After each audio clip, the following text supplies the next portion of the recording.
안녕하세요, 의대생 쭌입니다. 저번 1화 리뷰 재밌게 보셨나요? 저는 스리생 자체를 너무 재밌게 봐가지고 얼른 2화 보면서 녹화하고 싶어가지고 기다렸네요. 얼른 2화 시작해보도록 할게요. 아이스 아메리카노 한 잔, 따뜻한 아메리카노 한 잔. 따뜻한 카푸치노요. 따뜻한 카푸치노요? 감사합니다.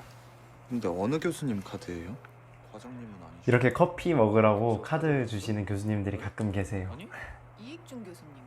그리고 이렇게 다들 출근하는 아침 시간에 병원 안 카페를 가면 진짜 사람들이 너무 많아가지고 섣불리 커피를 주문할 수가 없어요. 잘못 주문했다가 20분씩 기다려야 되고 그래서 예를 들어서 사이렌 오더 같은 걸 시키면 60번째 커피를 준비합니다 이렇게 뜨는 경우도 있고, 바클링에다 한라봉까지 하나씩 다 PICU 간호사 쌤들한테 쫙 돌리면 되겠다.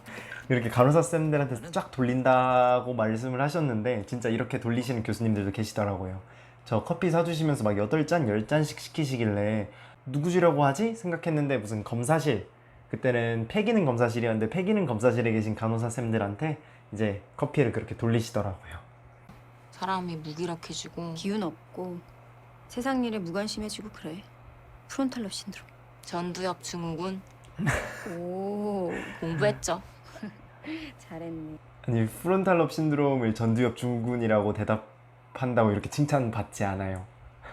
그냥 영어로 그대로 말하면 뭐 똑같은 말을 왜 또 하냐라고 혼내는 교수님들이 훨씬 많았던 기억이 있긴 한데, 그래도 전두엽이 어쨌든 사람의 감정 같은 걸 조절을 하는 이제 뇌 부위다 보니까 뭐 일례로 예전에 공사장에서 어떤 그 일하시던 분이 철근 같은 게 머리에 박혀서 전두엽을 뚫고 지나가면서 손상이 됐대요. 그랬더니 완전히 사람이 다 똑같은데 성격만 180도로 바뀌어가지고 완전히 자상했던 사람이 폭력적인 사람으로 변하고 막 충동적인 사람으로 변하고 이랬다는 이야기를 들은 적이 있어요. 기본적으로 심실의 펌프 역할만 보조하는 거기 때문에 폐에 대한 보조를 할 수가 없습니다. 에크모는 심장과 폐를 동시에 보조할 수가 있습니다. 진짜 학생들 교수님 만나기 전에 이런 식으로 달달달달 외우고 있는 게 약간 정해진 규칙? 국룰 모두가 이러고 있어요. 교수님 만날 수 있는 지역 아니면 만나기 직전 이럴 때 보면 특히 엘리베이터 앞에서 다들 중얼중얼 거리고 있거든요. 그거 보면 오늘 교수님이 질문하시기로 했던 거 아니면 교수님이 질문하신다고 인계된 내용들, 그런 내용들을 계속 반복하면서 외우고 있죠, 보통. 저도 그러고 친구들도 그러고. 그리고 아까 이렇게 서서 서성이는데 보통 서서 기다리거든요. 근데 너무 이제 다리 아프고 그러면 조금 앉아 있을 때도 있고, 근데 교수님 서서 회진 도시는데 학생들이 먼저 앉아 있는 걸 보이면 좀 그러니까 이제 한 명 정도가 이제 가위바위보 진 사람이 망을 보고 있고 나머지들은 좀 앉아 있다가 교수님이 오시는 것 같으면 이제 말하면 단체로 일어나서 계속 서서 기다린 듯하게 있기도 하죠. 폐에 대한 보조를 할 수가 없습니다. 여기 딱 나오네. 딱 아까 서 있던 학생이 지금 딱 일어났잖아요, 교수님 오니까. 교수님 바드는 아는 것 같고. 이렇게 먼저 얘기하는 학생이 많지는 않아요. 다들 교수님이 먼저 말씀 안 하시고 질문 안 하시면 그냥 넘어가려고 하는 학생들이 많아서. 그럼 소아바드랑 성인바드는 뭐가 다르지? 교수님께서 이렇게 질문을 하셨는데 내가 막 정답을 모를 때 ICU에서 있잖아요. 본 바드랑 PICU에서 본 이럴 소아바드는 때면 뭐가 진짜 달라? 이 대답을 못해서 혼날지 안 혼날지, 뭐 교수님께서 공부를 해오라고 하실지 과제를 주실지 내가 뭘 해야 될지 약간 이게 머릿속에 가득 차는 다음에 그런 만나면 시기죠. 그래서 대답해 이런 주세요. 식으로 다음번까지 공부해서 와 하는 교수님들도 많으시고, 레포트 써서 정리해서 와 라고 말씀하시는 교수님들도 계시고, 보통 저렇게 잘 모를 때는 그냥 교수님께 교수님 다음번까지 공부해서 오겠습니다 라고 대답하는 게 약간 정석이긴 한 것 같아요. 상출혈 등 몸에 무리를 줄 수 있어서 정해진 적정 용량만 드릴 수 있어요. 네, 저도 그 정도는 알아요. 근데 진짜 이런 보호자분들 없지 않으세요. 없지 않으시고 이렇게 젠틀하게 받아주시는 교수님은 또 많지 않으신 것 같고, 개인적으로는. 내일 수술할 교수는 안 오고 새파란 레지던트들만 바꿔가면서 들어오네. 근데 최송화 교수님이 자기소개를 안 했나? 시작할 때? 그런 거 같죠? 보통 자기 수술해준다는 교수님이 있으면 병원 홈페이지만 들어가도 이제 의사 검색이 있고 교수님 검색이 있어서 다들 얼굴이 어떻게 생겼고 뭘 전공하시고 이런 거는 보통 알고 수술이나 아니면 입원, 외래를 오시게 되는데 그러질 않으셨나 봐요. 사진만 보면 바로 알 수 있을 텐데. 자세한 건 동의서 받을 때 설명. 지금 보니까 명찰에 최송화 교수라고 안 써 있네요. 원래 여기 명찰에 다들 이름 세 글자 딱 박혀 있거든요. 네. 이 병원이 다 그런가? 긴장 많이 주의 깊게 되시죠? 본 기억이 없어서. 근데 진짜 병원에는 다들 이름 세 글자 자수로 박혀 있는 가운 입으시고, 그 외에도 가운에 이렇게 명찰도 달고 다니시는 경우가 많아서 이제 이름을 헷갈리시거나 교수님들 아니면 누가 누군지는 바로 구분을 할 수 있게 되어 있어요. 그래도 전날엔 오셔서 얘기를 좀 해주셔야 하지 않나? 제가 최송화입니다. 제가 최송화 교수. 기분이 충분히 나쁘실 법도 한데 엄청 젠틀하게 잘 대답해 주시네요.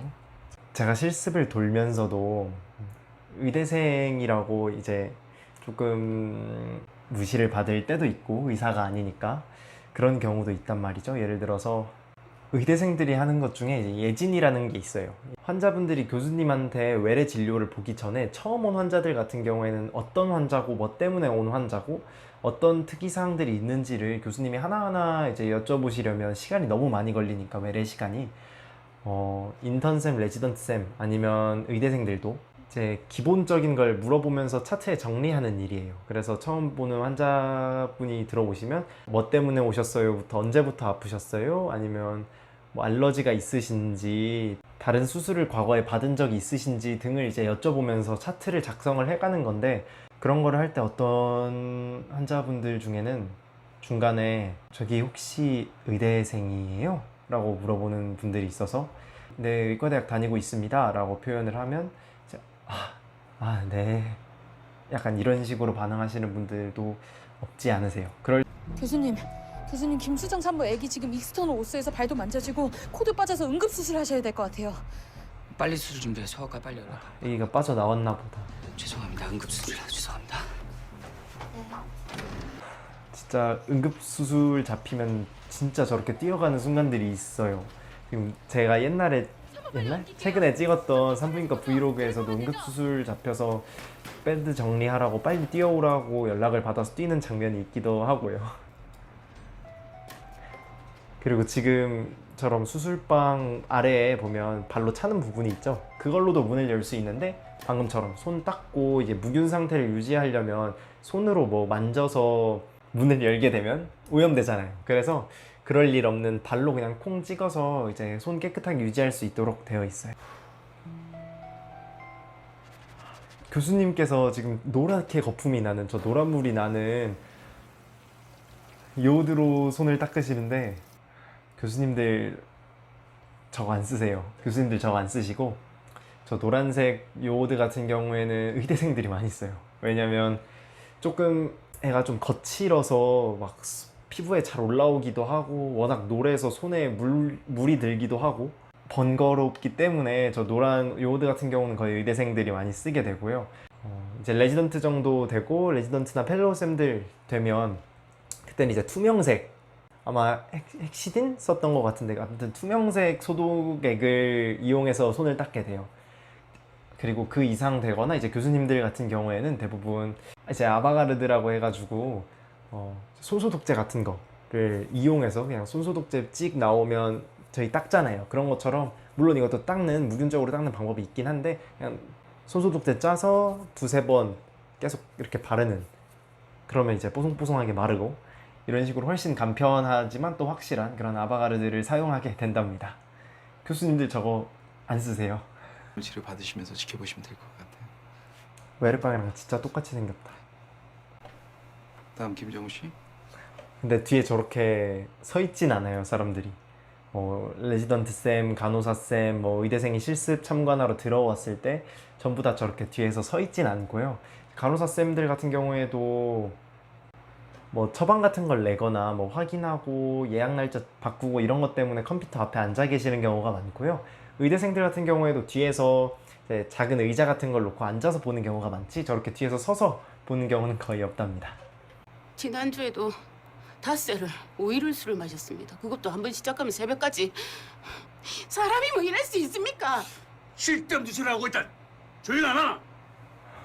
정말 이해가 안 되고 마음이 아플 수 있는데, 정신과 교수님들께서 말씀해 주시길 중독된 뇌는 정상적인 뇌가 아니라서 저희 상식적인 행동을 하는 상태의 뇌가 아니래요. 그래서 중독된 뇌는 아예 병적인 다른 뇌로 보는 게 맞아서 정말 자기가 중독된 거를 얻어내기 위한 것 외에는 다른 생각이 아무것도 안 난다고 하더라고요.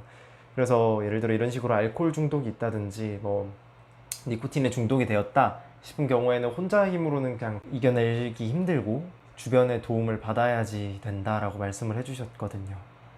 네. 저기 아마 보이는 게